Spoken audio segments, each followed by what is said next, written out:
भगवान श्री परशुराम जी के क्रोध को शांत करने का सफल प्रयास किया, किंतु असफलता मिली और श्री लक्ष्मण जी को सुन करके मुस्कुराना आ गया। सुनी मुनि बचन लखन मुस्काने, बोले परसु दरही अपमाने। मैंने सुने मुनि वचन, सुनने के पश्चात मैं देख रहा हूं कि मुनि जी क्रोध में हैं। यहाँ पर भी ऐसे शब्दों का प्रयोग करोगे? क्रोध का कारण शिव धनुष टूट गया। मात्र एक धनुष के टूटने पर महात्मा परशुराम जी इतना क्रोध कर रहे हैं।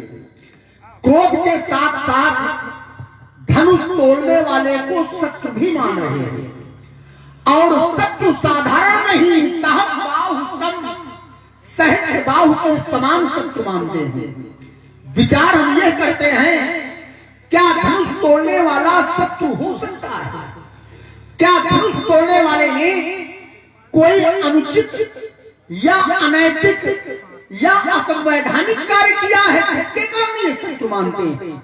जहां तक मैंने जाना है, धनुष तोड़ने वाले ने कोई ऐसा कार्य नहीं किया है जिससे उसे शत्रु या अपराधी माना जाए, बल्कि जब धनुष का खंडन हुआ तो परिणाम क्या हुआ? दो चाप खंड महिदारे, देख लोग सब भय सुखारे। जिस कार्य के हो जाने से यह सब सुखी हो जाए, जिस कार्य के हो जाने से सब प्रसन्न हो जाए, जिस कार्य के हो जाने से सब जय जयकार करें, ऐसा कार्य करने वाला व्यक्ति या प्राणी अपराधी या शत्रु नहीं हो सकता है। फिर भी महात्मा परशुराम जी उसे शत्रु मानते हैं, उसके विरोध में हैं। जहां तक मैंने जाना है, संसार में नव लोगों का विरोध कभी नहीं करना चाहिए, क्योंकि अगर उन नव लोगों का विरोध किया जाता है तो मानसाचार्य कहते हैं कि नव ही विरोधे नहीं कल्याणा। नव लोगों का विरोध करने से कल्याण नहीं होता है। वो नौ लोग हैं कौन? तो विद्वानों ने निर्णय दिया, शस्त्री, मर्मी, प्रभु, सठ, धनी, वैद, वंद, कवि, भानस, गुणी। शस्त्री, अगर कोई व्यक्ति शस्त्र लिए है तो उस शस्त्रधारी का कभी विरोध न करो, और आपने अगर विरोध किया तो आपका अपघात हो सकता है, अहित हो सकता है। मर्मी, कोई व्यक्ति तुम्हारा भेद जानता है तो उस भेद जानने वाले भी व्यक्ति का कभी विरोध न करो, नहीं पता नहीं किस समय पर किस स्थिति में आपका भेद वो वहां पर खोल दे। प्रभु, प्रभु शब्द के अनेक अर्थ हैं, लेकिन यहाँ पर जो अर्थ लिया गया है वो है सामर्थ्यवान से, पौरुषवान से, पराक्रमी से, बलवान से।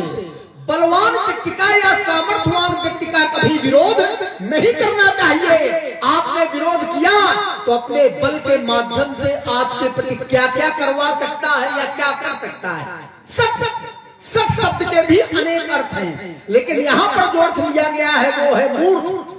मूर्ख व्यक्ति का भी कभी विरोध नहीं करना चाहिए। आपने विरोध किया तो कहां पर मूर्खता दिखा दे, ये सोचने का विषय है। धनी, धनवान व्यक्ति का भी कभी विरोध नहीं करना चाहिए। अगर आपने धनवान व्यक्ति का विरोध किया तो धन के बल से क्या नहीं हो सकता है, और हो ही जाता है। इसलिए उस धनी व्यक्ति का भी कभी विरोध नहीं करना चाहिए। वैद्य, जो आयुर्वेद के प्रवर्तक है, जानकार है, आयुर्वेदाचार्य है, धन्वंतर कोट में है, उस आयुर्वेद के जानकार वैद्य का भी कभी विरोध नहीं करना चाहिए। आपने विरोध किया और जीवन की रक्षा के लिए औषधि लेने गए तो फिर औषधि नहीं मिलेगी, विरोध के कारण क्या मिलेगी? हो सकता है रक्षा न हो जीवन की, आपका अहित हो जाए, विष दे दिया जाए। वैद, वंद, जो यशोगान करते हैं उन बंदियों का भी कभी विरोध नहीं करना चाहिए। अगर आपने विरोध किया तो फिर वो आपके यश का बखान नहीं करेंगे बल्कि अपयश का बखान करेंगे। कभी जो रचनाकार हैं उन रचनाकारों का भी कभी विरोध नहीं करना चाहिए। आपने रचनाकार का विरोध किया तो फिर आपके विरोध में कैसी रचनाएं करेंगे, आप लोग चिंतन करें। भानस और रसोइये का भी कभी विरोध नहीं करना चाहिए। कहने का तात्पर्य इन 9 लोगों का विरोध करने से कल्याण नहीं हो सकता है, लेकिन महात्मा जी कर रहे हैं। किसका कर रहे हैं? धनुष का कर रहे हैं। और इस बोलने वाले की स्थिति क्या है? वो है, उसके लिए संकेत है प्रभु खंड महिलाएं अर्थात ये सामर्थ्यवान है, परुषवान है, बलवान है, पराक्रमी है, और उसका विरोध करना नहीं चाहिए। इसलिए चाहता हूँ अपने निर्णय पर परिवर्तन करें। और अगर ऐसा नहीं हे मुझे हे गोसाई जी, इस धनुष के प्रति महत्व का हेतु क्या है, कारण क्या है, मैं जानना चाहता हूँ। जानने का भी एक कारण है। जानना क्यों चाहता हूँ? क्योंकि आप ज्ञानी हैं, आप सत्यवेत्ता हैं, आप मनीषी हैं, आप पंडित हैं। आप जैसे ज्ञानी ममता करती नहीं है बल्कि ममता का त्याग करते हैं। कैसे? जैसे रस्त्र सूख सर पानी ममता त्याग करें ज्ञानी, जैसे सरोवर का एक बूंद जल धीरे धीरे सूख जाता है, वैसे ही आप जैसे सत्यवेत्ता ममता का धीरे धीरे त्याग कर देते हैं। तो फिर यही अगर ममता चाहिए तो क्या कारण है, मैं जानना चाहता हूँ। ज्ञानी मतलब इस समाज में वो तंगता और विकृतता की आग उगलने वाले राजकुमार अपने शब्द वाक्य शैली और परमार्जित भाषा के माध्यम से एक तपस्वी की तपस्या और तपस्या से रात सा समाचार चढ़ने का जो तुमने साहस किया है, ये भावी जीवन के लिए कितना हानिकारक सिद्ध होगा, इसकी तुमने अतीत में कल्पना तो नहीं की होगी। कुमार लक्ष्मण जहाँ से तुमने आरंभ किया वहीं से हम बेटा है कथन समाज के मध्य आया कि राजा तैयार करने वाला अपराधी या बैरी या तो इसलिए नहीं हो सकता कि उसने यह संवैधानिक तरीके से किया है। राजा जनक का राज्य कहाँ और राजा जनक के राज्य में राजा जनक का ही संविधान चलता है और राजा जनक के इस शरण का विरोध कैसे यहाँ के विद्वानों ने किया, मंत्रियों ने किया, राज दरबारियों ने किया, कारगिल जैसी महिला ने किया, यादवल्क जैसे कर्म विवेकी ने किया, साकंद जैसे सरकन ने किया, बंदी जैसे विज्ञान ने किया, सतानंद जैसे पंडित ने किया, पुर नर नारी सुभग सुच संता ने किया। और इतना ही नहीं, यहाँ के उपस्थित जो थे पुर नर नारी सुभग सुच संता धर्मशील ज्ञानी गुणवंता तक ने किया। अब राजा जनक का ये विवरण संवैधानिक कैसे रहा? जिस समय राजा जनक का प्रण घोषित हुआ उसके बाद सोचे सकल और उदाहरण तक चाहिए, ये जितने हमने नाम लिए ये सब सोचते हैं, कहने में हो सकता है क्यों राजा है और राजा के चित्त का कभी किसी को ज्ञान नहीं होता। एक श्लोक एक महापुरुष ने लिखा है कि राजस्य चित्तम कृपलस्य वित्यम क्रिया चरित्रम पुरुषस्य भाग्यम देवो न जाना कुतो। संसार में राजा के दुख को कोई पढ़ नहीं सकता। कृपया के पास कितना धन है, ये देवता तो नहीं जानोगे, नारी कौन खेल जाए, ये देवता नहीं जानते। मनुष्य का हाथ प्रारब्ध तेवो बचाना कुतो मनुष्य की क्या बोला है। तो राजा है कहने में संकोच आता है, लेकिन सोचे सकल कहत सच्चाही। अंतिम विकल्प बचा क्या कि विधि तन विनय करत मनमाही। प्रभु से क्या कहते और कहते कि हम विधि तेज जनक चरपाई। ये राजा जनक का जो गुण है ना, ये गुण नहीं है, ये राजा जनक की मूर्खता है। हे प्रभु तो इस मूर्खता का हल कर। तो शास्त्र में हमारे बताया गया कि संग के जति और अनुमंत्र के राजा, मान से ज्ञान और कान से राजा, लालच और लोभ से सन्यासी का संन्यास खुद कष्ट हो जाता है। तो अनुमंत्र के राजा अनुचित निर्णय लेने के राजा का नहीं है। इतने लोगों ने विरोध किया है, इतने लोगों ने परमात्मा से प्रार्थना की है, तो जिस निर्णय का विरोध समाज करे, क्या भी करे, विद्वान करे, सन्यासी करे, मंत्री करे, कर्मचारी करे, सेनापति करे, वो निर्णय वैधानिक नहीं होगा, वो निर्णय असल वैधानिक होता है। इसलिए आज एक दूसरी बात आपने बहुत अच्छी कही, और ये इसी संस्कृति का सिद्धांत है। उसने कहा है क्या कि स्त्री मर्मी प्रभु धनी, स्त्री मर्मी प्रभु सत्व धनी, वैद वंद कवि भान सुनी नमय विरोधे नहीं कल्याण। ऐसा नाम इसका कि स्त्री जो शस्त्रधारी होती है उसका विरोध नहीं करना चाहिए। तो अब हमें एक बात नहीं समझ में आती है कि या तो फिर हमें देख नहीं रहे हो और या फिर दिखाई कर पड़ता। हम पहले शब्द पढ़ रहे हैं स्त्री माने शस्त्रधारी, और हम क्या है गति गुनी पसंद तोड़ से पावे कर चाह और उठार करते। एक मानव को हम सबों को लिए धनुष्वाद भी है और पुठार भी है, और भगवान ने तुम्हें तो आके दी पुठार को देखो, हम सत्यधारी है और तुम हमारा विरोध करो।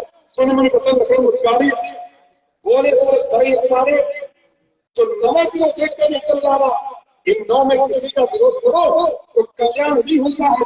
हम सत्यधारी है, सिद्धांत तुम्हारा है और तुम विरोध कर रहे हो तो तुम्हारा कल्याण नहीं होता, तुम्हारा सत्यानाश है। तुम्हारा हित निश्चित है, ये हम नहीं तुम्हारी ही बात है और सिद्धांत तुम्हारा है।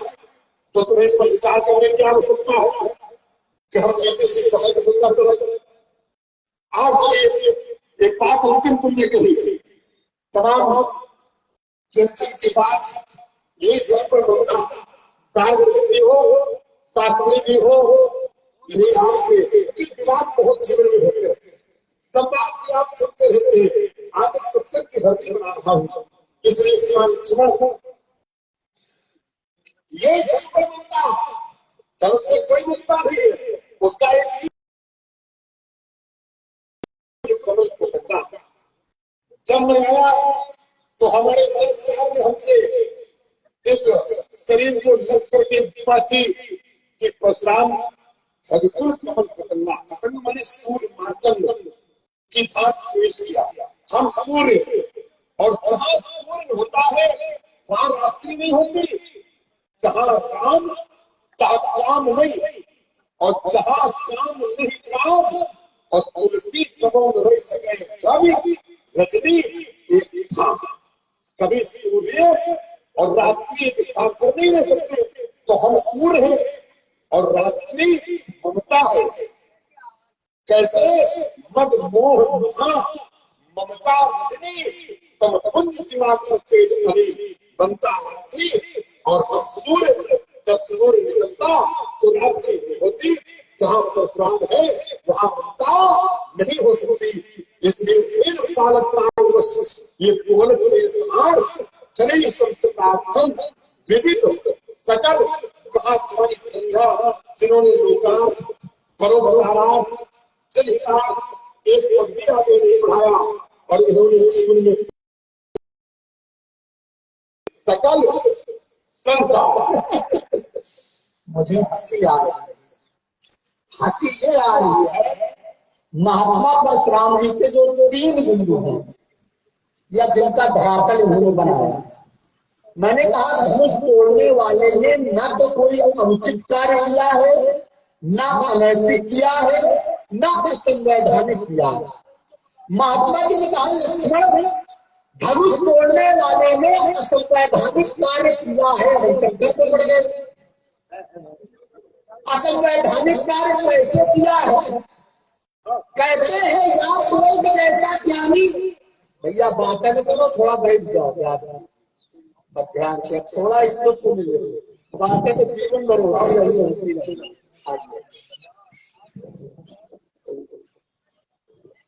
बांध दो भैया। मिश्री मनक्का निकाल। अब हम पंडित एक छोड़ो हमारे से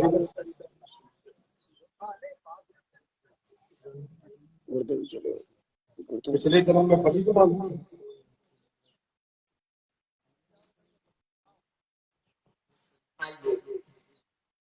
कहते हैं कार्य हुआ, हम चक्कर में पड़ते कि क्या असंवैधानिक कार्य हुआ है। तो कहते हैं या भगवान के कैसा ज्ञानी गार्गी जैसी सिद्धि महिला मिथिला की जो नर नारी जितने हैं सब सुबह संता है और धर्मशील ज्ञानी गुणवत्ता है। ये सब विरोध कर रहे हैं। क्या कह रहे हैं? सब विरोध कर रहे हैं। अच्छा, विरोध का मतलब क्या होता है? हमारे तक में समझता है विरोध का क्या मतलब है? मन में कोई बिंदु सोचे ये विरोध होता है। ये दोनों को समझ मन में एक बात आप सोचे किसी के ये विरोध होता है। अरे मन में आप क्या सोचते हैं भाई, किसी को क्या लगेगा? और अर्धानी महात्मा जी ने क्या करिए सोचा ही सके। सब सोच रहे हैं लेकिन आगे क्या है? क्या नहीं कर रहे। विरोध क्या हुआ? तो विरोध कहा है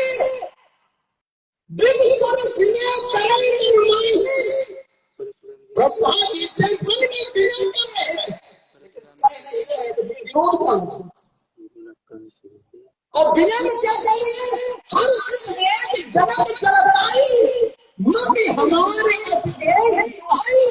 हमारी जैसी अच्छी बुद्धि है जो कोई प्रार्थना कर विरोध है क्या? अब बताओ, हम हमारी जगह विरोध कर रहे हैं। ये विरोध नहीं है, ये ब्रह्मा जी से मन में विनय की जा रही है। और ये इस पर भी चिंतन करें। ये स्थिति बनी तब विनय की स्थिति बनी तब कब बनी?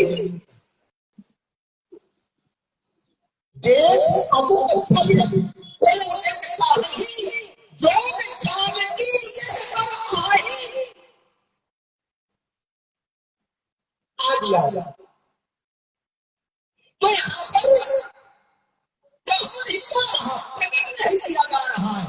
अगर प्रकट न किया जाए राजा जनक से कहा जाए तो ये विरोध कहा। अर्थात ये मौन समर्थन है। अर्थात ये मौन समर्थन है, ये विरोध नहीं है। हाँ ध्यान देखिए भगवान कृष्ण का लक्ष्मण जी का जो सुंदर संवाद चल रहा है, इस पर सवाल जो है हमारे भैया छोटे लाल जी आपकी ओर से 20 रुपया भगवान कृष्ण जी के शरण में और 20 रुपया लक्ष्मण जी की शरण में, और आपने कुलदेव सिंह मिलाकिया फौजी आप इसी गाँव में मिलाते हैं। आपकी ओर से भगवान कृष्ण जी के शरण में 50 रुपए और 50 रुपए लक्ष्मण जी के शरण बताएंगे। और आप सूरत महल सिंह मिलाकिया आप हल्ला गाँव से बता रहे हैं, आपने भी भगवान कृष्ण जी के त्रिशूल में 100 रुपया और 100 रुपया लक्ष्मण जी के साथ प्रदान किया है। हम इस महामाओं को कमेटी के ओर से कोट कोट से धन्यवाद देते हैं। महात्मा के ब्राह्मण ने दूसरे दिन को रखा, मैंने नियम बताया था, तो कहने लगे ये उसी रक्त संस्कृत का अनुमान है, अनुमान भी प्रमाण होता है, अनुमान को भी माना जाता है। अपने मन में जो अनुमान करे या विचार करे तो अनुमान भी कहीं ना कहीं से प्रमाण करे, वहां पर हमें जाएंगे कि वो उसी शब्द को लेंगे। इन्होंने कहा लक्ष्मण ने नियम बताया शस्त्री, तो कहते हैं वो पहले शब्द को ही मेरा छोड़ दिए। पहला क्या लिया शस्त्री, कहते हैं लक्ष्मण ने हमें तो देखा नहीं। बिल्कुल सच कह रहा हूं, अभी नहीं देखा, अभी तो वस्तु में मुझे बचन लकड़ दिखता हूं। यहाँ तो सुन में बचन लखन मकाने हैं, अभी तो मैंने आपके शब्दों को सुना है और सुन करके जो जाना जाता है उसका बहुत महत्व होता है। जैसे आपने भी सुना, क्या सुना के ही अवसर सुन शिव तो कहते हैं लक्ष्मण ने देखा नहीं देखा तो आंखें फाड़ के देख ले। देखिए बड़ा जोर दिया, आंखें फाड़ के देख ले। हम देखना चाहे न देखें, लेकिन इन्होंने आंखें फाड़ के देखी फिर भी नहीं जान पाए। इन्होंने आंखें फाड़ के देखी, सिर्फ इस्लाम ने आंखें फाड़ के देखी और फिर भी नहीं जान पाए, हमने तो नहीं देखा।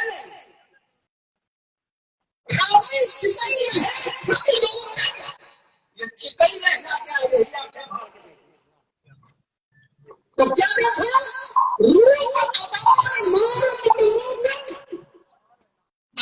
रूप देखा, मार के मन को नष्ट करने वाला देखा, तो फिर भी जान नहीं पाए। हमसे कहते हैं आंखें फाड़ के देखो।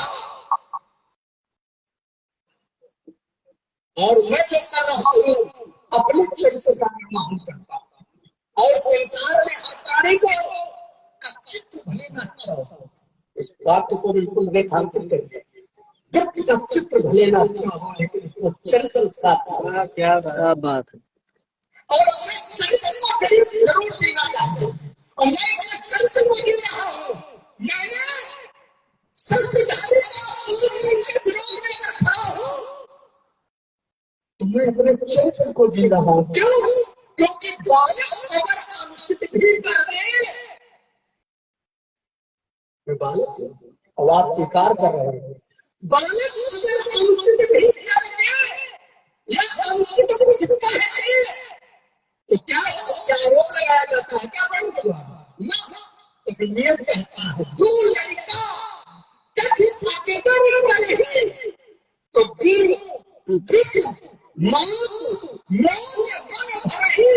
माता पिता गुरु प्रसन्न होते हैं, आरोप लगाते हैं कि तुमने हमारा विरोध किया। हम तो अपने चरित्र को जी रहे हैं।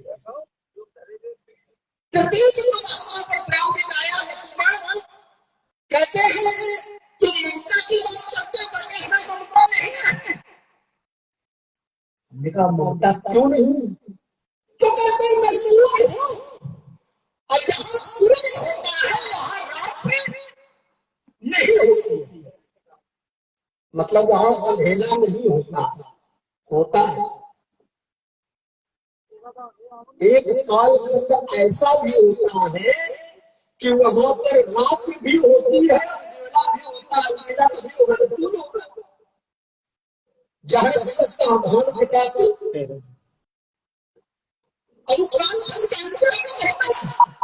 जिसे संध्या कहते हैं, संध्या काल कहते हैं। संध्या में अंधेरा और प्रकाश दोनों होते हैं, मतलब दिन और रात दोनों होते हैं। सूत्र वेदांत का दिए लिखा मुहूर्तम दिन नक्षत्र, दिन नक्षत्र माने रात को, मुहूर्तम दिन नक्षत्र प्रतिदोष मनीषिणा, एक मुहूर्त तक दिन और रात दोनों एक साथ में, और अगर न रहे तो संध्या हो ही नहीं सकती। और रहती है तो ममता है। ये सिद्धांत की बात है। इसलिए महात्मा परशुराम जी कहीं न कहीं से वो ममता है, और अगर ममता न होती तो मैं तो पैमाने से जोड़ रहा हूं, अगर ममता न होती तो धनुष को टूटा हुआ देखा तो क्रोध क्यों? ये ममता है क्या? ममता कहीं न कहीं ऊंचा मोह का कारण है, आसक्ति का कारण है। ब्रह्मवाणी कहती है कि जीव जब संसार में आता है शरीर धारण करता है, शरीर धारण करने के पश्चात में उसकी अवस्थाएं बदलती हैं। बाल्यावस्था, कुमार अवस्था, किशोरावस्था, युवावस्था, वृद्धावस्था, वर्षियावस्था, ये अवस्थाएं आई। अंत में एक दिन ऐसा है कि शरीर टूट गया। तो जो उसके अपने होते हैं, प्रियजन होते हैं, स्वतः होते हैं, वो क्या कहते हैं? शरीर में छूट जाने को क्या कहते हैं? आसक्ति के कारण कुछ क्रोध करेगा, कोई मार देंगे तो क्रोध करेंगे, अब न मारे अपने आप मर जाएगा तो फिर रोना धोना को यही आसक्ति का कारण है। लेकिन जो ज्ञानी होते हैं वो ऐसा नहीं करते हैं। महात्मा जी ने क्या किया? जब उसको टूटा हुआ देखा तो अब इस रोने वचन कठोरा सुना तो वचन फिर अनंत निहारे देखे चार खंड में डाले तो अब उस बोले वचन कठोरा तो ये टूटा हुआ देख करके क्रोध करना ये ममता का ही कारण है, ये आसक्ति का ही कारण है। लेकिन जो ज्ञानी होते हैं उनको ममता नहीं करते हैं।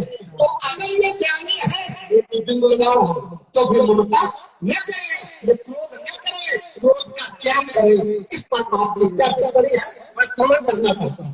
और ये बड़ा ही सुंदर रोचक संवाद आप सुन रहे हैं भगवान श्री परशुराम एवं श्री लक्ष्मण जी के पत्र में, और प्रभावित होकर हमारे आदरणीय श्री राम नरेश सिंह जी भदौरिया आपकी ओर से श्रद्धा सुमन के रूप में श्री परशुराम जी एवं श्री लक्ष्मण जी के श्री चरणों में 50-50 पुष्प मुद्राएं समर्पित की गई है तथा आशीर्वाद स्वरूप व्यासपीठ पर भी 50 पुष्प मुद्राएं समर्पित की गई है।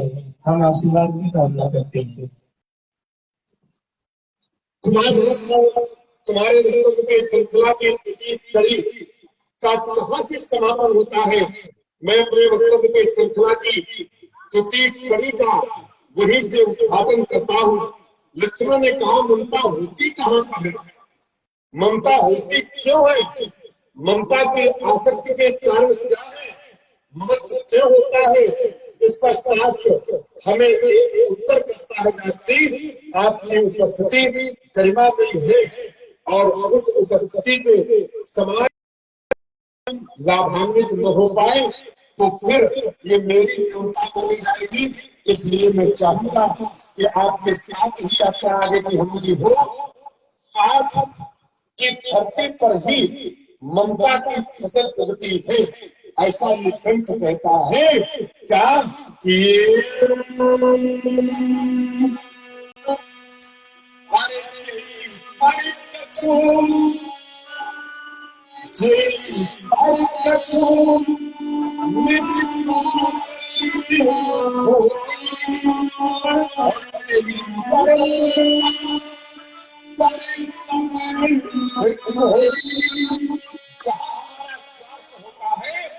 ममता वही होती है तो हमारा स्वार्थ है।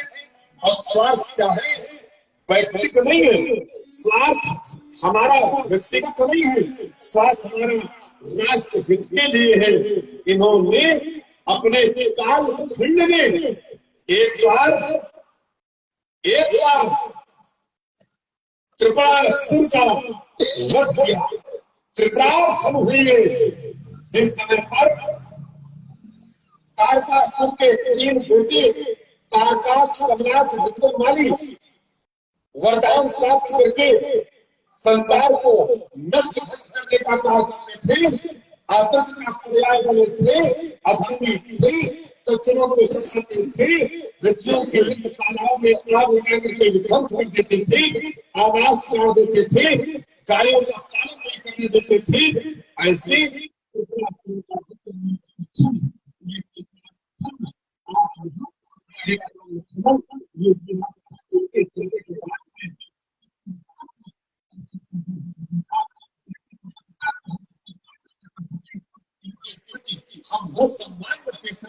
की इनको आवश्यकता थी।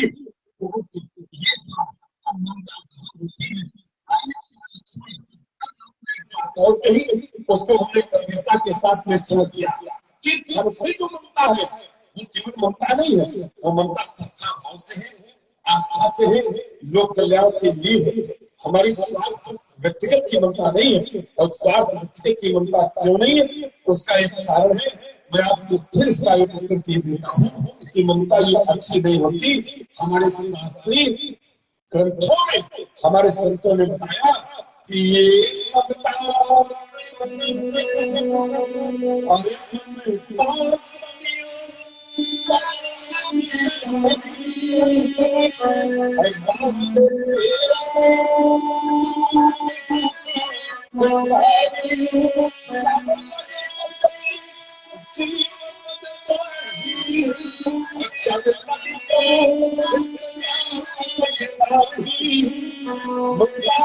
ये गाली लगती है और ये क्यों कहते हुए कब तक वास करती है, जब तक आत्मा का प्रताप अपनी सूर में नहीं हो जाता। इसलिए कुमार लक्ष्मण ये ममता अच्छी नहीं है, तो व्यक्तिगत ममता से मैं सरल दूर रहा। और आज एक धनुष के प्रति हमें आस्था है, हमें श्रद्धा है, हमें इसके प्रति लगाव है, इसमें कोई दो मत नहीं हो सकते। भाई एक दूसरा लक्ष्मण ने दिया, यह भारत सरकार धाम की ओर से 50 वस्तु मुद्राएं श्री लक्ष्मण जी के श्री चरणों में, साथ ही 10 वस्तु मुद्राएं हमारे श्री रामेश्वर सिंह जी की ओर से श्री परशुराम जी, श्री लक्ष्मण जी तथा व्यास पीठ पर समर्पित की गई है। और कुलदीप फौजी आपकी ओर से 50 विष्णु मुद्राएं श्री परशुराम जी एवं श्री लक्ष्मण जी के श्री चरणों में।